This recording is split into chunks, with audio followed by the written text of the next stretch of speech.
Oke guys, hari ini saya mau kasih tunjuk macam mana lampu belakang LC kita tidak gegar. Macam nih. Jadi satu cara kita mau nih pasang bracket kita macam nih. Bracket untuk LC. Jom kita project. Terus kita nak bukalah. Buka. Kita nak buka slow. Oke, ini ada dua skru. Kita akan buka 1, 2. Jadi yang screw yang ini memang tidak ada kilang, jadi kita kena pasang sendiri untuk bagi dia kuat. Kita punya lampu belakang, jadi bracket kena pasang sendiri lah macam ni.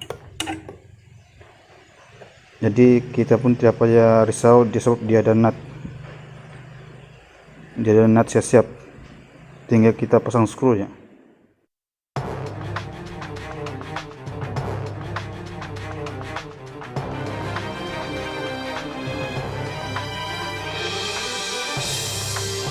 Jadi dua skru sudah saya buka, pasang macam biasalah,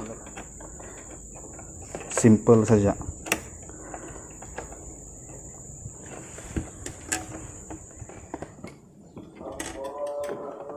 Jadi ini skrunya untuk brick untuk nih belakang, ada 3 skru. Kita bagi dia body flat, memang dia ada tapak untuk skru, tapi untuk kilang dia bagi 2 ya. Oke, settle untuk pemasangan bracket 1, 2, 3. Tapi ada satu masalah,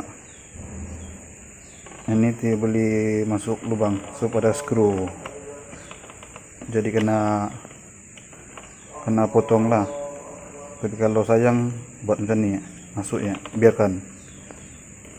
Itu yang masalah, yang lain semua oke, kuat. Jadi kalau kamu suka saya punya video vlog hari ini, jangan lupa subscribe, like, share, dan komen. Terima kasih guys.